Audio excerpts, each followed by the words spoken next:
What is going on, boys, and welcome to the channel once again today, where we are going to be playing with this double prince deck. That is absolutely incredible. This deck is taking over the game. You see it everywhere, and it is so easy, but so strong, boys. So we do have the Evo Zap in here, we have the Evo Goblin Gen in here as our win condition, and then obviously we have the double prince, triple spell. You know how it is. We're getting toxic out here, and we're going to be coming for some wins today, boys. But before we get any further, I want to go slightly off topic, boys. Supercell are taking, like, I don't know, the rarest of W's. The Mega Knight evolution, obviously, arguably, like, one of the most, I don't even know, sought after evolutions. Worried about evolutions. That was really bad zapping to me, by the way. It's coming to the game, and it is going to be absolutely free. Believe it or not, you can grind to get it. Now, don't get me wrong, when I say grind, I mean grind. I believe it's going to be 55 crowns a day you have to get if you want to get all 6 shards for the Evo Mega Knight. So, boys, best believe it's gonna be a really difficult one to get. Especially, I'm sure a lot of you guys are going back to school, going to university, whatever you guys are doing. I myself am going back to university this weekend, but it's going to be very difficult. It's going to take a lot of time in your evening to get 55 crowns. That's what, like 3 crowns. And assuming you 3 crown all 8 games in a row, which, let's be realistic, unless you're, I don't know, Muhammad Light, like, that's just not happening. So I don't know, boys. Let me know what you think. Obviously, really good that they're giving out for free. I fully support that. Like, fair play. I think an evolution like Mega Knight needed to be free, because of the kind of reputation that Mega Knight has. I think they really needed to make it free, and I'm really glad they did. It's just 55 crowns a day seems a little bit, I don't want to complain, but, I'll let you guys let me know what you think about it below. So leave a comment down below what you guys think of the fact that it is going to be free. I think it is really good out of them, but they could have done it a better way, I think. And but I mean, beggars can't be choosers, am I right? The joys of being free to play. You just gotta take these things when they come, boys. So let me go my rage here onto my Goblin Jan. We'll get back to the game at hand. And as you see, we've been kind of dominating this game just in silence. This guy's played his evolutions and all, his evolution, drill, and it didn't really do anything to us. We managed to hold on quite well. We do have multiple splash cards though. We have the Dark Prince, we have the Bomber, so this is quite a nice matchup for us. He's probably done a little bit more damage than what I should have let him do, to be honest, but we're in a pretty good situation here. We'll go for the Evo Zap on the tower. We might be able to take this tower. Doesn't really matter if we do or don't. This guy doesn't have enough time to take my tower either way, so that's gonna be it for game number 1. Let's hop straight into game number 2. And hopping straight into game number 2 against Amarin. Sorry if I butchered that name, but yeah, I will not say any more about that. But yeah, we're hopping straight into game number 2 here. This guy snowballs my tower first, so we can assume he's probably playing some kind of cycle deck. I get very aggressive here, going for my Goblin Giant in the back first play. That's how we do things around here.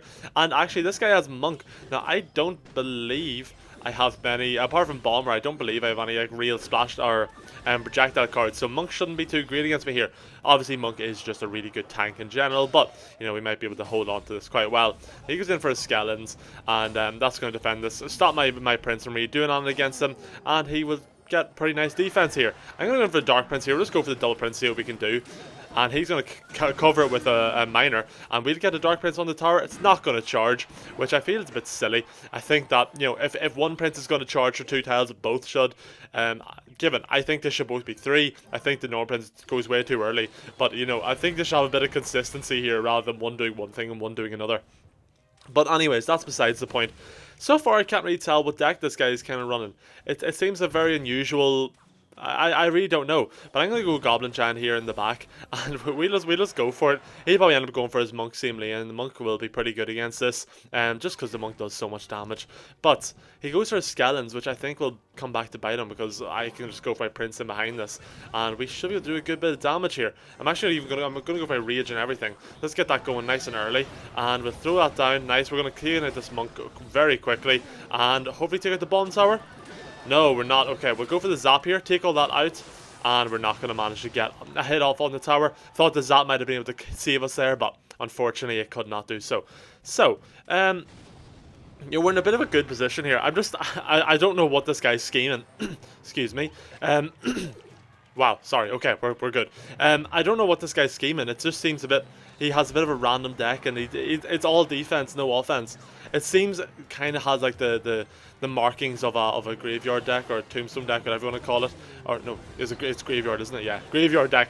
But he just hasn't played his graveyard yet, so I really don't know. Hopefully we might see something here. We're going for the zap, and he's getting a saving with these miners every time. This is kind of annoying, but oh, there we go. There's his win condition, and obviously the miner as well, which is a win condition itself. But you know, I feel like the way he was playing it, we kind of knew that wasn't going to be his primary source. So let's go for a goblin giant here. Our Phoenix actually going to respawn, which is very nice for us. And let's go for the rage here and everything. We'll just get everything going in as soon as we can. Go for the Evo Zap here onto the Muskie as well. Get that down as soon as we can. Do a good bit of damage to it. This guy's holding on quite well. We're struggling to break through, but I think if we just keep applying the pressure, eventually we will break through. So I'm not too concerned just yet. We're going to go for the Phoenix here, and we're actually probably going to take a little bit of damage here. Now this deck kind of makes a bit more sense. Minor Bloon, it makes a lot more sense. Probably should have knew it was Bloon earlier, to be honest, but you know, my brains just weren't functioning. So let's go for the arrows here and everything. We're just going to get as much down as we can. He's going to go in for his arrows, clean up my bomber. My Phoenix still alive. Phoenix and Goblin Giant on tower. Going to do a lot of damage here, but I don't know if it'll be game-winning damage. He managed to defend quite nicely, to be fair. I'll give props where props are due. But he's going to go probably for his minor Bloon here, and if he doesn't, I mean, he's going to kind of mess up. I'm going to go for the Rage here onto my Prince, because Rage up Prince is one of the deadliest cards in the game, and then we're just going to keep the pressure going. Should I go for my Goblin Giant to bridge? Probably not right, probably not yet, but if we get a hit off, no, we can't. If I had been a bit more proactive with that, what's it called, that zap, he probably could have got in there, but unfortunately not this time around. Now, let me just go for the rage here. We'll just go for everything, throw it down, get going onto the tower as quick as we can, and perfectly timed zap, and that's gonna be the win, boys. And into our third and final game here against Mr. Arnold. And one thing I feel like I didn't cover this video is the fact that we are using a Cannoneer in this deck. Now, don't get me wrong, there is no set like kind of, yeah, Cannoneer's bad against Gully Bar, remember that, boys. There is no set like what I think is the best building or tower troop with this deck. I kind of like going through between the Cannoneer and the Princess Tower these days. I feel like both are really good. In my opinion, though, I do think that the Princess Tower, yes, the Princess Tower is the better one. I just think that the Cannoneer sometimes, not all the time, but sometimes just putting herself at like a major disadvantage. I just think it's really bad against some decks, so it's just easier to run something like the Princess Tower, which may not be as strong in certain situations, but overall is by far the best and most versatile one. So I mean, is it worth giving up a bit of power for the versatility? In my opinion, yes, but you know, that is really up to you. But I just thought I'd throw in the Cannoneer today just to change things up. I feel like I always run Princess, so it's nice every so often to run different towers, show you guys that they do work even with other towers. And we just get the arrows going here. I don't really want to take damage to that. My bomber wouldn't take out in one hit, and then both of them would connect, and my tower would be pretty much gone. So we decided to overcommit a little bit. Well, it's not really overcommitting if it's something that was needed, but okay. And we just go for the Evo Zap here, which is very nice that we have the Evo Zap in hand. We're quite lucky, I will say. Okay, now we're going to go for the Rage here, actually, and the Rage is going to be bad. That was a bad Rage out of me. I wish I did go for it. I didn't expect him to have that kind of much elixir. You know, I countered his minion horde for 2 elixir. I kind of thought that we would be up a good little bit on him, but you know, not this time around. However, one thing about this guy is he doesn't seem to have a building, so I think that we're going to be... Oh, okay, what's going on? I think that we'll be in quite a nice position here as we kind of get going on in this game. He's going to do a lot of damage up both sides, but a lot of damage up both sides isn't much good if you don't have a tower, you know what I'm saying? So, we're going to go for the Goblin Giant here, and we also are in such a position where we can go for our arrows if he goes in for the Minion Horde. We're going to go for the arrows now. Is he going to Minion Horde? We managed to catch the Gobbies anyway, not the Minion Horde, not exactly what we thought, but it's going to work out quite well for us either way. We'll go for the Zap here, and I might go for the... We'll go for the Rage as well, just to clean that up nice and early. And nice, we're going to take out the Miner quite well with the Rage, which should take that out really quickly. Going to go for the Goblin Giant, just to try to boost it on a little bit with the Rage, but the Rage runs out, so it's not going to last us just as well. We go Bomber here, take out the Goblins again, and the Goblins are not having a good time as this match is going on. And let's go for our Prince here in the center. And I'm probably going to have to do something about this up this side, but you know, we wait for now. We're going to go for the arrows quite late, just to make sure that we're taking out the wall breakers as well. We could have went for the arrows earlier, but we would have left ourselves in a bit of an awkward position. If we can take out these goblins, this would be very nice for us.